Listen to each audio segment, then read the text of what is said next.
Pupunta kami ng asawa ko sa Hong Kong ngayong February. Doon namin celebrate yung aming Valentine's Day. And itong gantong type ng video, hindi pa ako ganun ka sanay, kaya pagbigyan niyo na ako. And ang purpose ng video na to is papakita ko sa inyo paano nga ba ako mag-ready ng mga susuotin kong damit sa Hong Kong. Kasi ako, ayoko yung doon pa ako mag-iisip kung anong susuotin ko, doon pa ako mamimili. To the point na hindi na ako makakapag-create ng magandang forma. So dito, papakita ko kung paano ako mag-ready. And basically ako, hindi naman ako mahilig magdala ng sobrang daming damit kasi ayokong ng mabigat na luggage. Gusto ko light traveler lang as much as possible. And na maganda naman sa Hong Kong. I think 4 days lang kami. Tingnan ko. Yan. 1, 2, 3, 4. 5 days lang pala kami and 4 nights. So, magkikreate tayo ng 5 na outfits ngayon. And kung makikita nyo, nandito yung aking notes. Kasi ganyan talaga ako mag-prepare. Baga, iniisip ko na agad kung anong gagawin ko. And isa sa mga ginagawa ko is, kumukuha lang ako ng main key ko ng mga pants. Yun lang. And sapatos. Kasi sa bagahe, yun ang medyo mabibigat eh. Especially sapatos, matakaw sa space. For this trip, ang naisip ko na gamitin na main pants is una itong brown na wide leg na trousers from Uniqlo. Nabili ko to. And sa pangalawa, medyo nag-iisip pa ako kung ano yung pipiliin ko dito. Either itong denim pants or itong black na wide leg na pants. So, tignan na lang natin kasi up until now, hindi pa talaga ako decided. But dito sa brown na trousers, decided naman na ako. Ayoko sana ng dalawang trousers din. Baga gusto ko sana may ibang touch naman, may ibang feels.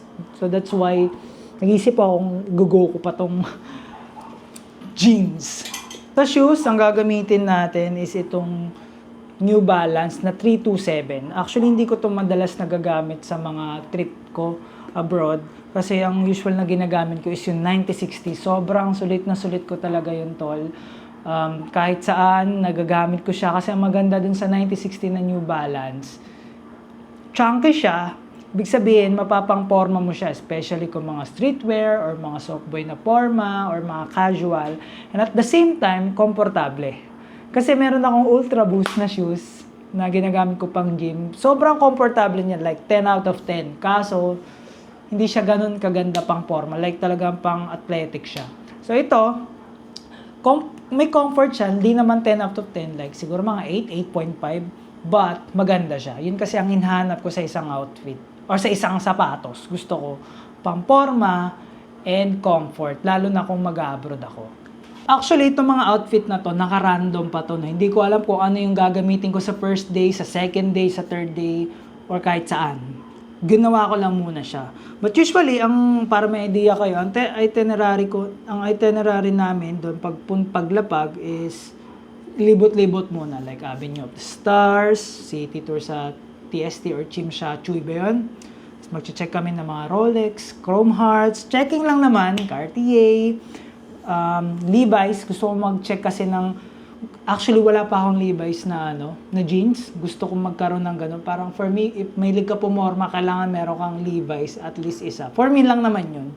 And then, ang second day namin, ang Disneyland, di pa kasi nakapag-Disneyland yung asawa ko. Sa Japan pa lang siya nakapag-Disneyland. But Hong Kong Disneyland, hindi pa.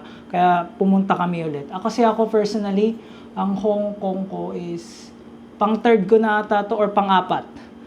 But yung Disneyland, pangalawa ko pa lang. Kasi yung first two, more on business trip lang yung dati. Then, third day namin, more on Mongkok. Pumunta kami doon, mag-shopping, kasi mura yung mga sapatos doon eh. And then next, by fourth day namin, magmamakaw pa kami. Okay? 1 day lang naman kami sa Macau. And sa Macau, yun, first time ko. So, maganda, kasama ko yung asawa ko. Kasi gusto ko, pagka may first time ako na lugar, gusto ko kasama ko siya. Kaya, itong Hong Kong, pinuntahan ulit namin. Especially ako. And then last day, yung pang 5th day namin, more on city tour na lang, lakad-lakad. Kasi kami ng asawa, kumili kami maglakad. Basta maganda yung linalakaran, malinis, mabango, and maganda yung mga view. So kaya maglalakad lang kami. Then departure na pa Manila. Then work na uli. Okay? So yun yung mga gagawin namin. And ito na yung mga outfit na bubuuin natin. So unang outfit, gagamitin natin tong brown na trousers. Yan, check lang natin. Actually, gustong gusto ko yung fit nito. Yan.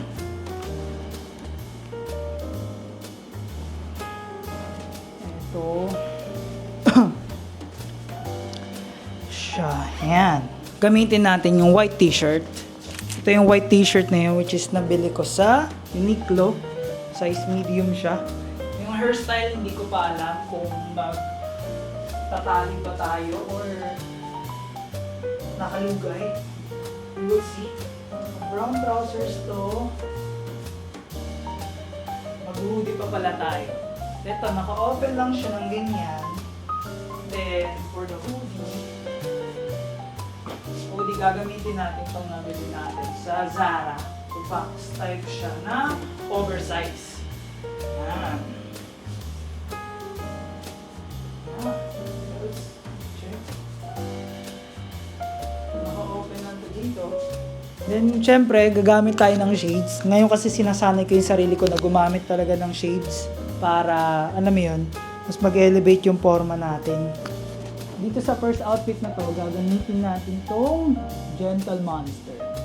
Yan. Tapos New Balance, ito yung gagamitin natin. Ito yung ating first outfit. Yan. Kinumbay natin yung may pagka-streetwear na may casual outfit. Itong Zara na to, gamit ko siya lately. Then, na-realize ko importance talaga yung may layer ka. Like ito, may pop ng color. Dati parang hindi ko yung pinapansin. Parang nasasiyangan ako, ba't may ganyan pa? But ngayon, na-realize ko, kailangan pala siya. Yan! Ito yung ating first outfit. Okay? Pwede nakababa. But feeling ko, mas gusto ko siya ilagay ng ganito. Most likely, baka gamitin ko to as a airport outfit natin. No? Arrival outfit ika. Yan. Okay? Okay ba o hindi? Comment down below.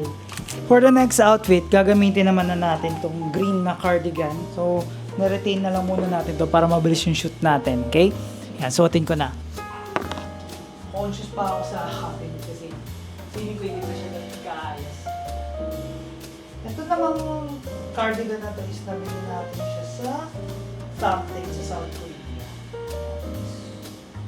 Nice. Yan. May buton siya dito. Hindi ko lang kung isasara natin. Feeling ko open naman. Siguro for this outfit, magtatali ako para mas malinis. For the sake ng outfit lang naman. Hindi natin siya ganito din para medyo fluffy. Mag-a-add din tayo ng shades which is gagamitin natin tong brown. Base nito is brown, tama? Yan, brown na tinted. Bili ko to sa jeans. Meron na ito sa Mega Mall. Yan. Ito yung second outfit natin. Medyo parang may pagka-monochrome siya. Yan. Sa Pinas, hindi mo magagawa yung ganito masyado kasi mainit. But sa Hong Kong, medyo malamig naman ngayon. Yan. Ito yung gilid natin. Yan, so maganda din siya. Actually, first time ko pa lang to gawin na outfit. So, kayo yung unang makakakita talaga nito. So, gustong-gusto ko yung fit na itong cardigan natin. Siyempre, yung mga accessories, hindi yan mawawala. Okay, yung wedding ring ko, Cartier, flower ring, tsaka bracelet. Yan. Okay? So, check naman natin yung next outfit. Sa next outfit natin, mostly, kumbaga, mix and match na lang. So, mix and match na lang. Nakasara ko na asawa ko. Hi ka, my love. Hi ka doon. Yan. So, mag-mix and match tayo. So, gagamitin natin ulit itong black na t-shirt. This one. Yeah. Simple na lang siya. Yan. Cozy outfit lang. I think may shades tayo dito. Yan. Gentle Monster ulit. So, okay. Yan.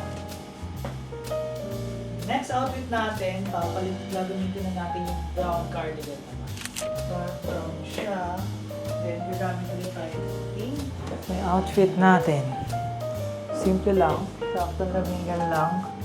Hindi naman siya super patong kagaya ng ginawa namin sa Korea. Ito, sakto lang.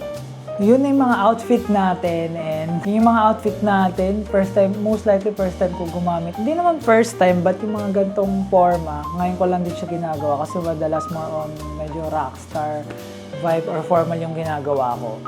And ito, so abangan nyo ito sa magiging fits natin sa Hong Kong. So magbablog din kami doon, papakita ko din sa yung mga gagawin din namin. Actually kasi inaaral ko din yung medyo vlog style, pero yung may matututunan ka pa din naman pag nanood ka, diba? Yun. And then, syempre, ngayon mag-i-empake na tayo. So, sa mama ko, mabilis na lang to. Yun natin yung mga t-shirts. Naglagay tayo ng extra na sando. Tsaka itong extra na jogging pants pang gym. Yung ating mga t-shirts. Yan. Sando. Ito. Sando, medyas, mga brief natin, yan. Pants. Hindi na pala to kasi meron na nga pala tayong pants na isa. Which is eto, yung pinakita ko na sa inyo kanina. Ayan. Ayan. Yung ating main piece, yung dalawang cardigan. And then yung ito yung ating isa pang cardigan. Actually, may isang maleta pa naman, which is nandun sa asawa ko yung malaki. So ito hand carry lang naman to. Yan, dito na to. Yan, dito. Tapos yung ating mga shades. Ito yan, yung pink. Ito pa yung isa, yung brown. Pasensya na, nalagay natin tong gloves. Which is pang gym, strap supporter. Pang gym, then supporter brief. Pang gym. Siyempre, keep up ng ating Anytime Fitness. Hindi pwede makalimutan yan. Yan. Tapos yung mga essentials ko na mga pang vlog, dun sa asawa ko, lalagay. Then, yung case ng ating Gentleman, which is gagamitin natin siya. Yan. Nandun na natin. Universal charger. Ay, hindi naman charger, ulo. Yan. Ulo. Kasi minsan sa ibang bansa, iba yung mga ulo ng socket nila. That's why, kailangan natin yan.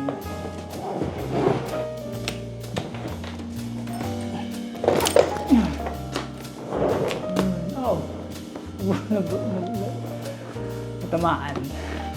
Actually, mag-12 na and medyo kailangan na namin umalis. And nakapag-impake na ako, yung asawa nag-impake na din.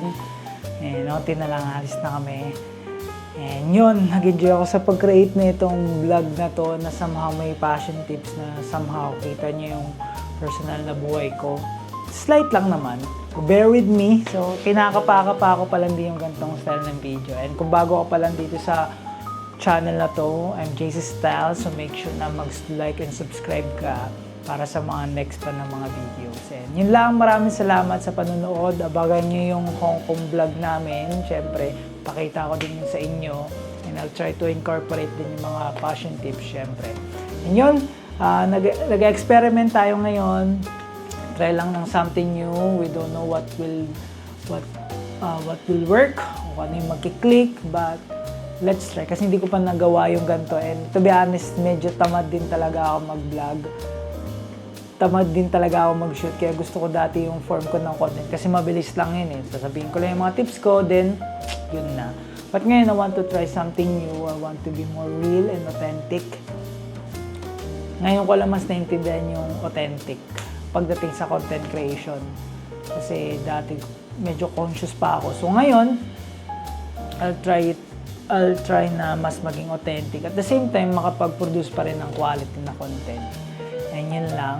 Maraming salamat. Abangan nyo yung next na mga videos natin kasi unti-unti natin i-improve yan.